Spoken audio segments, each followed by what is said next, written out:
السلام علیکم ورحمۃ اللہ وبرکاتہ نحمدہ ونصلی ونسلم علی رسولہ الکریم اما بعد اعوذ باللہ من الشیطان الرجیم بسم اللہ الرحمن الرحیم ومثل الذین کفروا کمثل الذی ینعق بما لا یسمع الا دعاء ونداء صم بکم عمی فهم لا یعقلون یا ایہا الذین آمنوا کلوا من طیبات ما رزقناکم واشکروا للہ ان کنتم ایاہ تعبدون انما حرم علیکم المیتۃ والدم ولحم الخنزیر وما احل به لغیر اللہ فمن اضطر غیر باغ ولا عاد فلا اثم علیہ ان اللہ غفور رحیم۔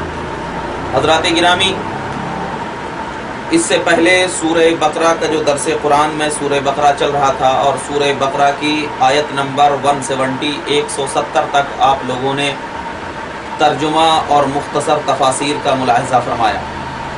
آج الحمدللہ سورہ بقرہ آیت نمبر 171 سے آپ کے سامنے پیش کیا جائے گا انشاءاللہ۔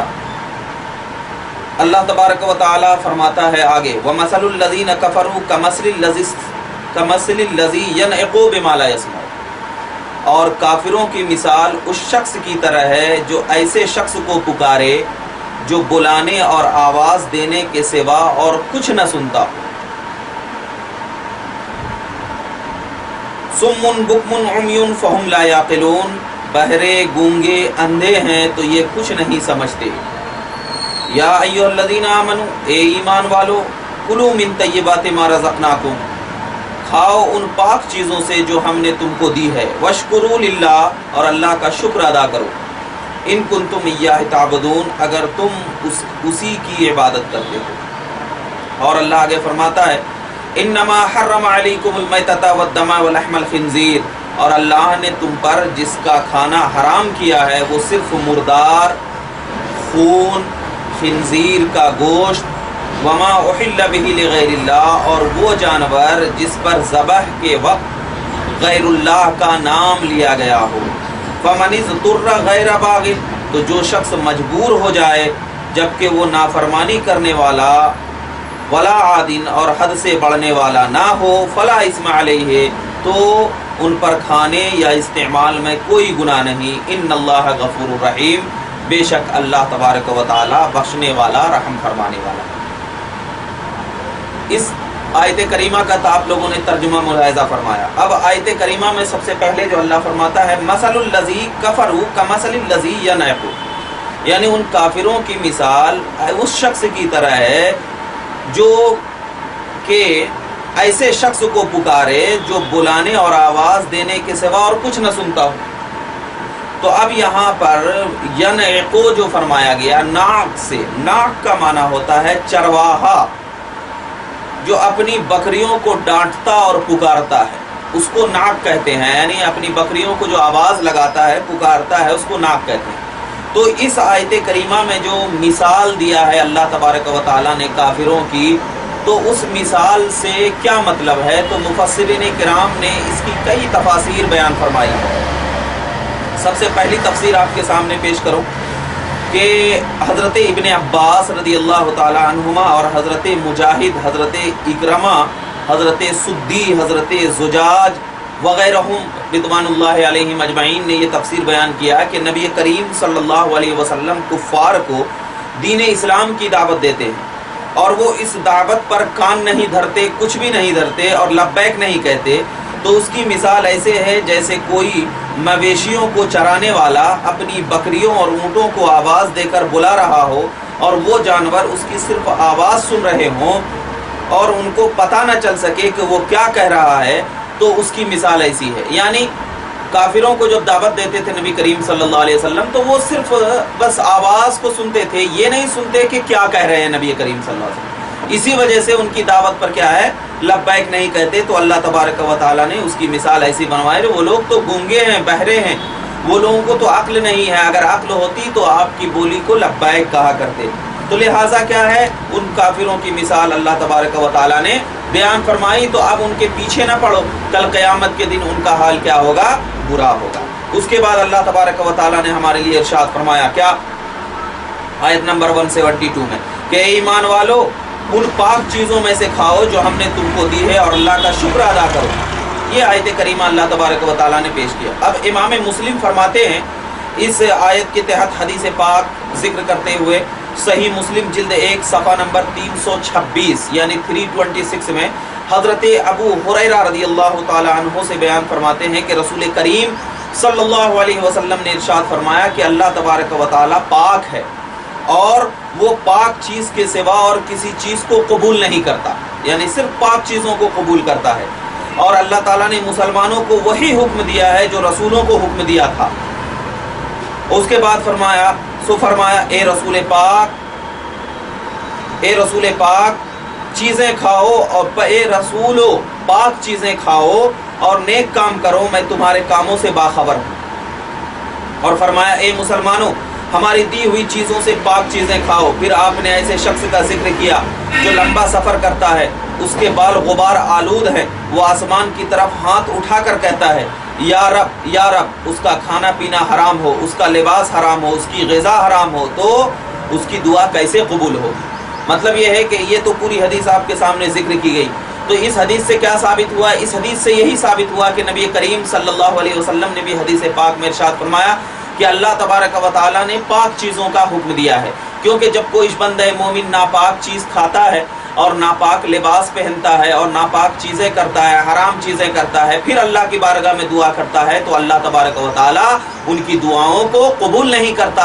हालांकि वो अल्लाह की बारगाह में पुकारता रहता है, लेकिन अल्लाह के नबी फरमाते हैं उसकी दुआ कैसे कबूल होगी? उसका तो पूरा जिस्म नापाक है कि नापाक कपड़े पहना हुआ है, हराम कपड़े पहना है। तो हमको चाहिए कि हम क्या है, पाक चीज़ें जो अल्लाह के नबी सल्लल्लाहु अलैहि वसल्लम ने और अल्लाह तबारक व तआला ने कलाम मुक़द्दस में हमारे लिए जो बयान फरमाया है पाक चीज़ें, उसको ही हम हलाल तरीके से कमाएं और हलाल तरीके से क्या है उसका इस्तेमाल करें।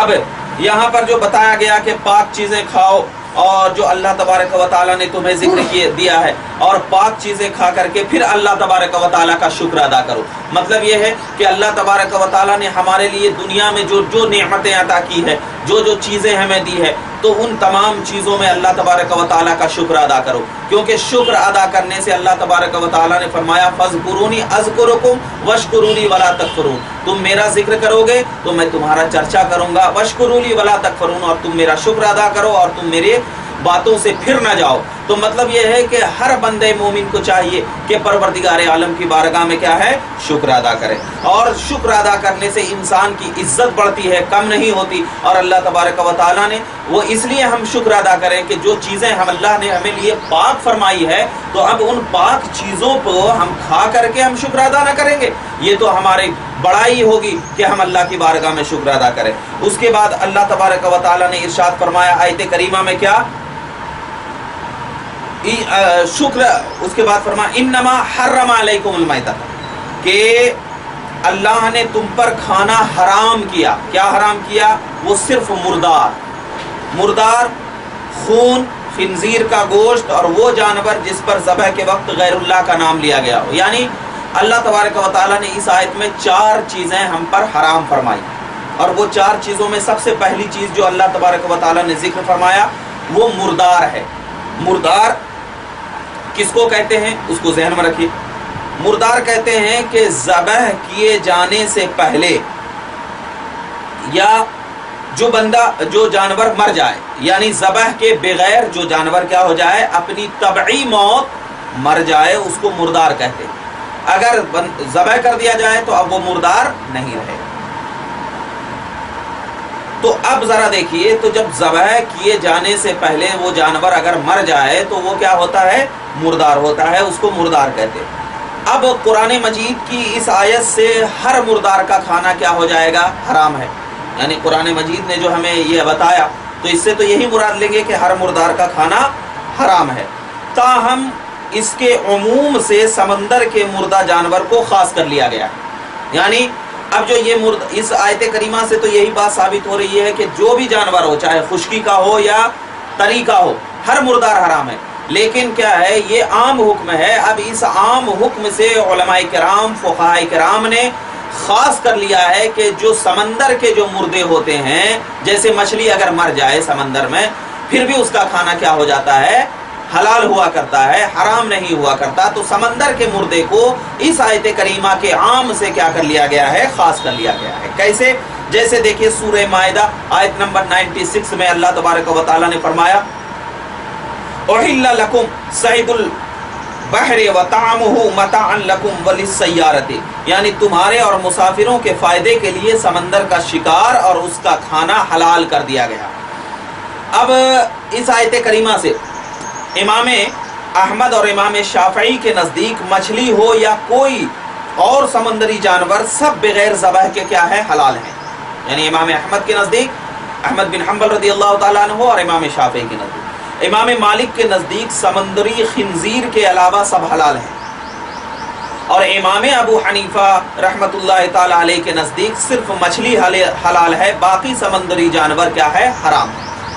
امام ابو حنیفہ فرماتے ہیں کہ مچھلی کے علاوہ باقی سمندری جانوروں سے گھن آتی ہے، اور گھنونے جانور کیا ہے؟ حرام ہے۔ قرآن مجید میں اللہ تبارک و تعالیٰ فرماتا ہے سورہ اعراف آیت نمبر 157 وَيُحَرِّمُ عَلَيْهِمُ الْخَبَائِثَ، اور ناپاک چیزیں ان پر کیا ہے؟ حرام فرما دی گئی۔ اب ذرا بتائیے، یہ سب کا مسئلہ آپ کے سامنے، موقف آپ کے سامنے چاروں امام کا ظاہر ہو گیا، اور امام اعظم نے جو مچھلی کے علاوہ سب کو حرام فرمایا ہے اس کی وجہ یہ ہے کہ گھنونا، اور گھنونا چیز کیا ہے؟ جائز نہیں ہوتی ہے، جیسا کہ انہوں نے دلیل دی ہے سورہ اعراف آیت نمبر 157 کی۔ اب اس کے بعد امام احمد بن حنبل نے قرآن مجید کی اس آیت سے استدلال کیا ہے، یعنی جو فرماتے ہیں کہ تمام کے تمام سمندری جانور بغیر ذبح کے کیا ہے؟ حلال ہیں، تو ان کی دلیل اس آیت کریمہ سے استدلال ہے، اور اس حدیث سے کہ نبی کریم صلی اللہ علیہ وسلم نے فرمایا، یعنی جو آیت کریمہ جو امام احمد بن حنبل فرماتے ہیں، کون سی آیت کریمہ؟ کہ حرم علیکم المیتۃ، تم پر کیا ہے؟ مردار حرام ہے، لیکن کیا ہے؟ جو اللہ تبارک و تعالیٰ نے جو آیت کریمہ فرمائی احل لکم صید البحر، اس آیت کریمہ سے امام احمد بن حنبل کیا ہے؟ دلیل پکڑتے ہیں۔ اور ایک حدیث پاک سے، کیا حدیث پاک ہے؟ جو المغنی میں جلد 9 صفحہ نمبر 314 اور 315 میں ذکر فرمایا گیا ہے حدیث پاک کو، کہ نبی کریم صلی اللہ علیہ وسلم نے فرمایا کہ سمندر کا پانی پاک کرنے والا ہے، اور اس کا مردار کیا ہے؟ حلال ہے، اور اس کو امام ابو داؤد نے سنن ابو داؤد جلد 1 صفحہ نمبر 11 میں ذکر فرمایا، اور امام احمد نے فرمایا کہ یہ حدیث 100 حدیثوں سے کیا ہے؟ بہتر ہے۔ حضرت ابن عباس نے فرمایا کہ سمندر کے کھانے سے مراد سمندر کے مردار جانور ہیں، البتہ جو جانور طبعی موت سے مر کر سطح آب کے اوپر آ جائے وہ بدبودار ہو جاتا ہے، اور اس کا کھانا بدبو کی وجہ سے مکروہ ہے۔ مطلب یہ ہے کہ سمندری جانور ان کے نزدیک اس حدیث پاک کی بنیاد پر کیا ہے؟ جائز ہے۔ اب اس کی اور ایک دلیل علامہ قرطبی لکھتے ہیں الجامع لاحکام القرآن جلد 2 صفحہ نمبر 217 میں، کہ امام مالک کے نزدیک، امام احمد بن حنبل کی دلیل ہوگی، امام مالک کے نزدیک قرآن مجید کے حکم عام کی سنت سے تخصیص جائز نہیں، یعنی امام مالک کہتے ہیں کہ جو قرآن مجید میں عام حکم عطا فرمایا گیا ہو تو اس کو حدیث پاک کے ذریعے خاص کرنا کیا ہے؟ جائز نہیں۔ اس لیے اگر ٹڈی اگر طبعی موت سے مر جائے تو اس کا کھانا ان کے نزدیک کیا ہے؟ جائز نہیں ہے، کیونکہ وہ خشکی کا شکار ہے، اور بغیر ذبح کے اللہ نے صرف سمندر کے شکار حلال کیا ہے۔ اور امام ابو حنیفہ اور امام شافعی اور امام احمد کے نزدیک مچھلی اور ٹڈی کو بغیر ذبح کے کھانا جائز ہے، اور ان کی دلیل یہ حدیث پاک ہے۔ کیا؟ ابن ماجہ نے سنن ابن ماجہ 238 میں ذکر فرمایا کہ حضرت عبداللہ ابن عمر رضی اللہ عنہما بیان کرتے ہیں کہ رسول کریم صلی اللہ علیہ وسلم نے فرمایا کہ ہمارے لیے 2 مردار اور 2 خون حلال کیے گئے ہیں، رہے مردار تو وہ مچھلی اور ٹڈی ہیں، اور رہے 2 خون تو وہ کلیجی اور تلی ہیں۔ یہ حدیث پاک، اور اس حدیث کو امام احمد اور امام دارقطنی نے بھی روایت کیا ہے۔ اب ذرا دیکھیے، یہ تو بات سمجھ میں آ گئی، تو لہٰذا سب کی دلیل کیا ہے؟ الگ الگ آپ کو ذہن میں بات آ گئی۔ تو اب جب ذہن میں بات آ گئی تو لہٰذا معلوم ہوا کہ ہم امام اعظم کے نزدیک مچھلی کے علاوہ تمام جانور کیا ہے؟ حلال نہیں ہے گھنونے کی وجہ سے، اور امام شافعی کے نزدیک اور امام احمد بن حنبل کے نزدیک کیا ہے؟ جائز ہے تمام جانور۔ امام مالک کے نزدیک کیا ہے؟ خنزیر کے علاوہ تمام کیا ہے؟ حلال ہے، یہ اس کے جانور ہیں۔ تو لہٰذا اب یہ ہو جاتا ہے کہ جو مچھلی طبعی موت سے پانی کے اندر مر جائے اور بدبودار ہو کر سطح آب پر ابھر آئے تو امام شافعی کے نزدیک اس کو بھی کھانا کیا ہے؟ جائز ہے، اور امام اعظم ابو حنیفہ کے نزدیک اس کا کھانا جائز نہیں ہے۔ امام اعظم ابو حنیفہ کی دلیل یہ ہے کہ حضرت امام ابو داؤد روایت کرتے ہیں کہ حضرت جابر بن عبداللہ رضی اللہ عنہ بیان کرتے ہیں کہ رسول کریم صلی اللہ علیہ وسلم نے ارشاد فرمایا کہ جس کو سمندر پھینک دے اور جس جانور سے پانی منقطع ہو جائے اس کو کھا لو، اور جو جانور پانی میں مر کر اوپر آ جائے اس کو مت کھاؤ۔ تو لہٰذا امام اعظم کے نزدیک مچھلی کے علاوہ تمام جانور کیا ہے؟ حلال نہیں۔ اب آگے دیکھیے کہ جو چیزیں ہم پر جو حرام فرمائی گئی ہے، تو اب اس حرام چیزوں کو ہمارے لیے اللہ تبارک و تعالیٰ نے جو فرمایا کہ انما حرم علیکم المیتۃ، کہ تو تم پر کیا ہے؟ مردار حرام ہے، تو لہٰذا مردار کی آپ کے پاس تحقیق ہو گئی۔ اب جو فرمایا گیا کہ تم پر کیا ہے؟ انما الدم، وہ خون بھی کیا ہے؟ تمہارے نزدیک کیا ہے؟ حرام ہے۔ اب اللہ تبارک یہاں پر تو خون مطلق فرمایا گیا کہ چاہے وہ خون کیا ہو، کوئی بھی ہو، خون حرام ہے۔ تو اب بہائے ہوئے خون کا بالاجماع، یعنی جو خون بہتا ہوا خون کیا ہے؟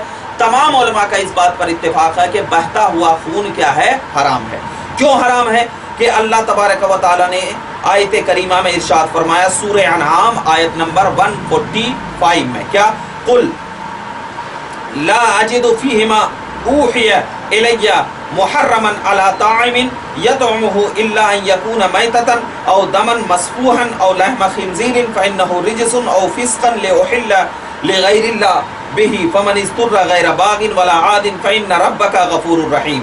اللہ فرماتا ہے کہ آپ کہہ دیجئے کہ مجھ پر جو وحی کی جاتی ہے اس میں کسی کھانے والے کے کھانے پر کوئی چیز حرام نہیں کی گئی ما سوا مردار، بہائے ہوئے خون یا خنزیر کے گوشت، کہ بے شک وہ خنزیر نجس ہیں، یا وہ فسق جانور جس پر ذبح کے وقت غیر اللہ کا نام پکارا جائے۔ سو جو شخص مجبور ہو جائے اور نافرمانی کرنے والا ہو اور حد سے بڑھنے والا نہ ہو اور وہ ان کے کھانے یا استعمال کر لے تو آپ کا رب بخشنے والا مہربان ہے۔ یہ آیت کریمہ۔ تو اب تمام ائمہ اور مجتہدین نے یہاں مطلق کو مقید پر محمول کیا ہے، یعنی جو مطلق فرمایا گیا کہ انما حرم علیکم المیتۃ والدم، یہاں پر جو مطلق خون کو بتایا گیا ہے کہ خون کیا ہے؟ حرام ہے، تو یہاں پر مطلق کو مقید پر محمول کیا ہے، اور یہاں خون سے مراد بہایا ہوا خون ہے، یعنی وہ خون جو بہتا ہو، کیونکہ جو خون گوشت کے ساتھ ملا ہوا ہوتا ہے وہ بالاجماع کیا ہے؟ حرام نہیں ہے۔ اسی طرح جگر اور تلی کے حلال ہونے پر بھی اجماع ہے، اور مچھلی کے ساتھ جو خون لگا ہوا ہوتا ہے وہ حرام اور نجس نہیں ہوتا ہے۔ تمام علماء کرام، مفسرین کرام، مجتہدین کرام، تمام لوگوں نے یہاں پر جو مطلق فرمایا گیا خون حرام ہے تو وہاں پر خون سے مراد بہایا ہوا خون ہے۔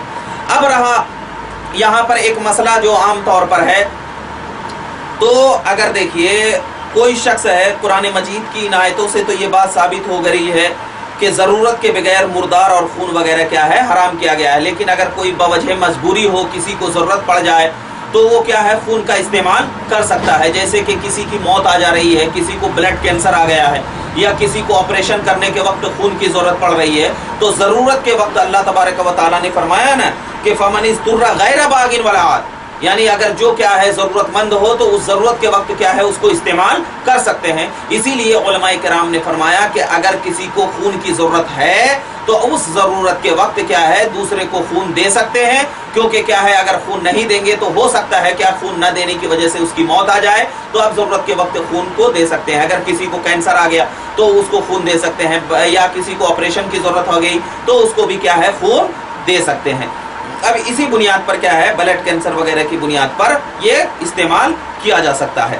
اب ذرا دیکھیے، اب یہاں پر تو ایک یہ چیز ہے، اور اس سے یہ مسئلہ بھی ثابت ہو گیا کہ اب ایک مسئلہ یہ ہے کہ اگر ضرورت کے وقت کوئی ایسی چیز ہے کہ اس کا چیز کیا ہے؟ استعمال ہم کر سکتے ہیں۔ امام بخاری نے حدیث پاک میں ارشاد فرمایا حضرت ابو ہریرہ رضی اللہ تعالیٰ عنہ سے کہ تم صرف آسان احکام بیان کرنے کے لیے بھیجے گئے ہو اور مشکل احکام بیان کرنے کے لیے نہیں۔ اگر ضرورت کے وقت بھی ہم خون نہیں دیں گے تو اب کیا ہوگا؟ یہ کیا ہے؟ مشکل احکام ہو جائیں گے، اور مشکل احکام اسلام میں کیا ہے؟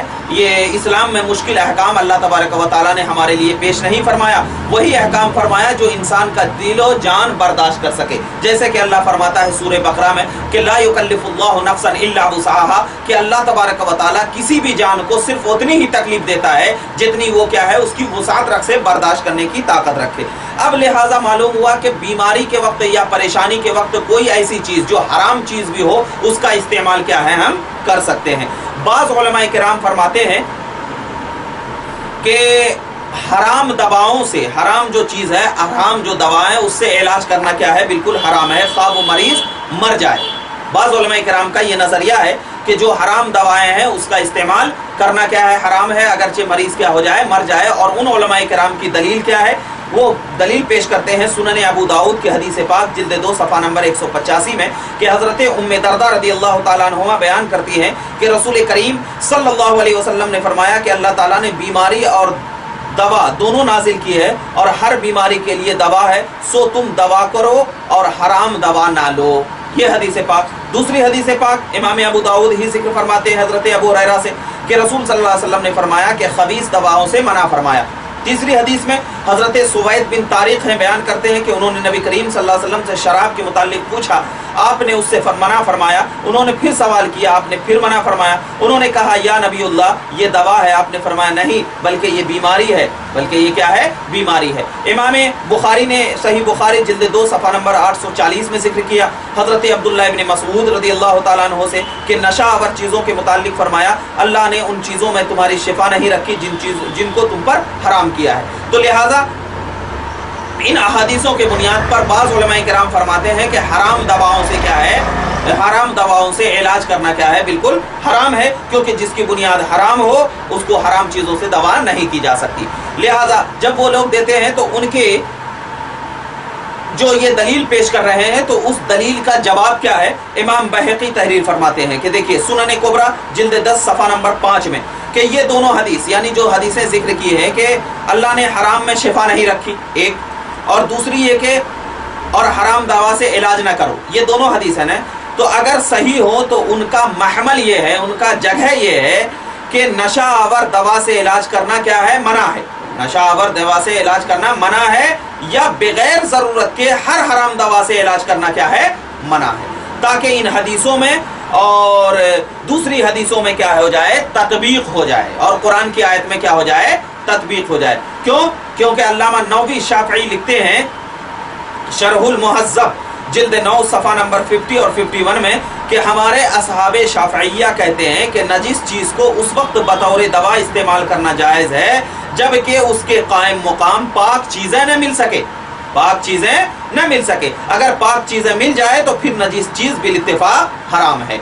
और जिस हदीस में अल्लाह ने उस चीज़ में तुम्हारी शिफा नहीं रखी जिसको तुम पर हराम किया है, तो उसका महमल ये है कि अगर कोई पाक चीज़ मिल रही हो और पाक चीज़ मिलने के बाद भी हम नापाक चीज़ से उसका इस्तेमाल कर रहे हैं तो क्या है, इस हदीस के एतबार से उस नापाक चीज़ में क्या है, तुम्हारे लिए शिफा नहीं रखी गई है। लेकिन अगर कोई पाक चीज़ मिल रही है, पाक चीज़ नहीं मिल रही है, तो अल्लाह तबारक व तआला ने भी फरमाया कि अगर बवजह मजबूरी हो तो मजबूरी की हालत में नापाक दवाओं का इस्तेमाल यानी ऐसी दवाओं का जो नापाक चीज़ से इस्तेमाल की गई हो उसका इस्तेमाल करना क्या है, जायज़ है। और उसकी दलील में इमाम बुखारी और इमाम बुखारी रिवायत करते हैं, उनकी दलील देते हैं कि हज़रत अनस रज़ी अल्लाह तआला अन्हु से रिवायत है जिल्द 1 सफ़ा नंबर 409 में कि नबी करीम सल्लल्लाहु अलैहि वसल्लम ने खारिश की वजह से हज़रत अब्दुर्रहमान बिन औफ और हज़रत ज़ुबैर रज़ी अल्लाह तआला अन्हुमा को रेशम की कमीज पहनने की इजाज़त दी।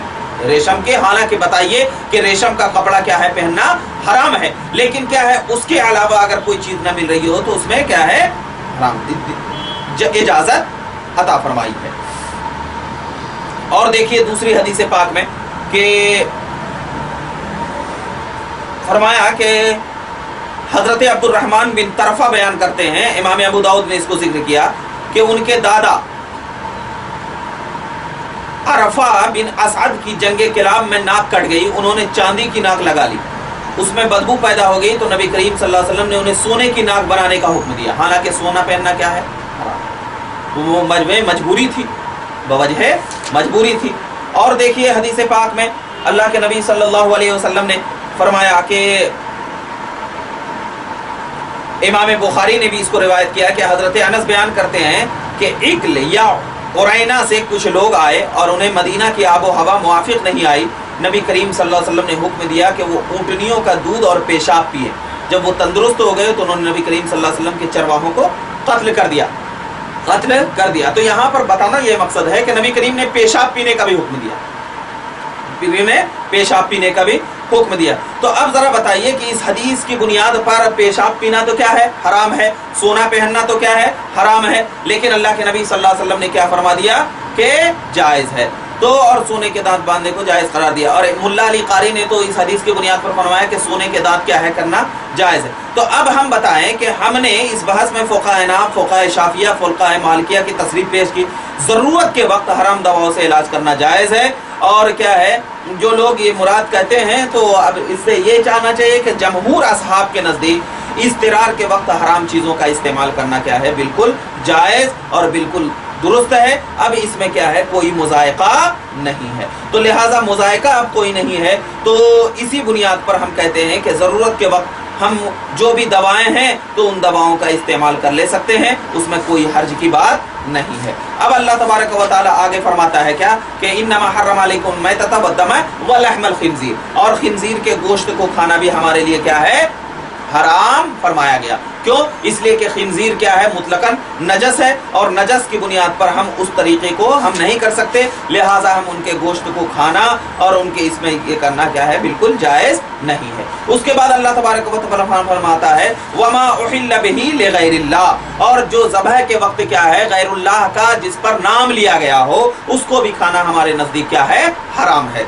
मतलब क्या है, गैरुल्लाह का नाम लिया गया हो, मतलब ये है कि ज़बह करने के वक्त बिस्मिल्लाह अल्लाहु अकबर कहने के बजाय बिस्मिल्लाह फलां या बिस्मिल्लाह गौस या बिस्मिल्लाह ख्वाजा किसी भी का, या बिस्मिल्लाह मोहम्मद, बिस्मि मोहम्मद, यानी ये अल्लाह के अलावा किसी का भी अगर ज़बह करने के वक्त नाम लिया गया हो तो उसका खाना क्या है, बिल्कुल हमारे नज़दीक और तमाम उलमाए अहनाफ और उलमाए शाफ़िय्या और तमाम के नज़दीक क्या है, ये बिल्कुल हराम है।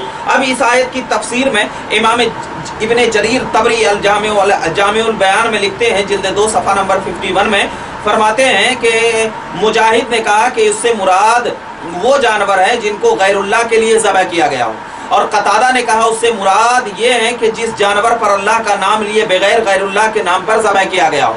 जैसे कि पहले के ज़माने में कुफ़ार व मुशरिकीन बिस्मिल्लात वल उज़्ज़ा नाम करके ज़बह करते थे, यानी अपने बुतों के नाम पर क्या करते थे, ज़बह करते थे। तो इसी बुनियाद पर क्या है, आज कल का भी मुसलमान अगर किसी के नाम पर ज़बह कर रहा हो, यानी नाम पर का मतलब यह है कि ज़बह करने के वक्त गैरुल्लाह का नाम ले रहा हो, तो वो जानवर बिल इत्तिफाक क्या है, हराम है। लेकिन अगर किसी की तरफ निस्बत कर दे रहा हो कि मतलब यह है कि ये जानवर क्या है, गौसे पाक के नाम पर हम पाल रहे हैं या ख्वाजा गरीब नवाज के नाम पर पाल रहे हैं, लेकिन ज़बह करने के वक्त अल्लाह तबारक व तआला का बिस्मिल्लाह अल्लाहु अकबर कह रहा हो और उसका सवाब क्या है, गौसे आजम की जात को पहुंचा रहा हो, तो ये बिल इत्तिफाक क्या है, जायज़ है। ये जानवर ऐसा ही होगा जैसे कि कोई जानवर क्या है कुर्बानी के लिए अपने घर में पालता है, तो पालता किसके लिए है, कुर्बानी के नाम पर, लेकिन ज़बह करने के वक्त बिस्मिल्लाह अल्लाहु अकबर नाम करके लेता है, लेकिन क्या है उसका सवाब हज़रत इब्राहीम अलैहिस्सलातु वस्सलाम और हज़रत इस्माईल अलैहिस्सलातु वस्सलाम को ख़ास तौर पर और उमूम तौर पर तमाम अंबिया व सुलहाए किराम को पहुंचाता है। और तमाम उलमा के नज़दीक ऐसे जानवर का क्या है, बिल इत्तिफाक खाना और ऐसे जानवर का बिल इत्तिफाक इस्तेमाल करना क्या है, बिल्कुल जायज़ है। अब जो लोग कहते हैं कि गैरुल्लाह गैरुल्लाह गैरुल्लाह, तो गैरुल्लाह के नाम पर ही पालने से कोई गैरुल्लाह नहीं होता जब तक कि उस जानवर पर गैरुल्लाह का नाम नहीं लिया जाए। अब मालूम हुआ, लिहाजा मालूम ये हुआ कि अगर कोई शख्स सिर्फ किसी के नाम पर पालने से वो जानवर क्या होता है, हराम नहीं होता, तो अगर कोई शख्स किसी की तरफ निस्बत कर रहा है उस जानवर को, लेकिन क्या है उसमें अल्लाह बिस्मिल्लाह अल्लाहु अकबर कहकर काट रहा हो, तो वो जानवर बिल्कुल क्या है, बिल इत्तिफाक जायज़ है। अब जरा देखिए, बाज़ हमारे कुछ भाई हैं कि क्या है, अल्लामा शेख अब्दुल हक मुहद्दिस देलवी फरमाते हैं अपनी किताब अल बहरुल मुहीत जिल्द 2 सफ़ा नंबर 115 में, क्या कि इस आयत से ये भी मालूम होता है कि हर वो जानवर जिसको गैरुल्लाह के लिए ज़बह किया गया हो वो हराम है, वो हराम है। और बुत और मसीह वगैरह ये सब गैरुल्लाह में दाखिल हैं, तो उसको अहलाल यानी आवाज़ बुलंद करना कहते हैं, क्योंकि ज़बह के वक्त ये बुलंद आवाज़ से उसका नाम लेते हैं जिसके लिए जानवर को ज़बह करते हैं। फिर इसके मफहूम में वुसअत दी गई और हर वो जानवर जिसको गैरुल्लाह के लिए ज़बह किया गया हो उसको मा उहिल्ला बिही लिगैरिल्लाह कहा जाएगा, खा बुलंद आवाज़ से गैरुल्लाह का नाम लिया गया हो या आहिस्ता आवाज़ से गैरुल्लाह का नाम लिया गया हो, सब जानवर क्या है, हराम है। لہٰذا معلوم ہوا کہ اگر کوئی شخص غیر اللہ وغیرہ کے لیے کیا کیا جا رہا ہو تو وہ جانور کیا ہے ہمارے نزدیک بالکل حرام ہے. لیکن اگر کوئی شخص کیا ہے اللہ کے نام پر جانور کو ذبح کیا اور اس کا صدقہ و خیرات، اس کا صدقہ ثواب کسی بزرگان دین کو پہنچایا تو یہ بالاتفاق کیا ہے جائز ہے. اور اس کا ثبوت بہت سارا حدیث پاک میں کیا ہے ملتا ہے کہ نبی کریم صلی اللہ علیہ وسلم حضرت جابر رضی اللہ تعالیٰ عنہ کی بارگاہ میں گھر میں گئے اور ان کے کھانے سامنے رکھا، دعا کی اللہ کی بارگاہ میں، اس کا ثواب دوسروں کو پہنچایا. اور بہت ساری احادیث پاک ہیں. لہٰذا ہم کو بھی چاہیے کہ ہم کیا ہے ایسے جانور کو ذبح کریں اور اس ذبح کرنے کے وقت کیا ہے ہم ایسی چیزوں کا استعمال کریں جس سے کیا ہے ہمارا ایمان اور ہمارا کیا ہے مقصد حاصل ہو جائے. اب جو لوگ کہتے ہیں کہ غیر اللہ کے نام پر مطلب صرف غوث کا نام کہنے سے وہ مشرک ہو جائے، تو دراصل ان لوگوں کا کیا ہے کم علمی ہے. اللہ تبارک و تعالیٰ کی بارگاہ میں دعا ہے کہ پروردگار عالم ہم تمام کو صحیح راستے پر چلنے کی توفیق عطا فرمائے اور ہم تمام کو ایک دوسرے کے ساتھ اتحاد و اتفاق سے رہنے کی توفیق عطا فرمائے. وآخر دعوانا الحمدللہ رب العالمین. السلام علیکم.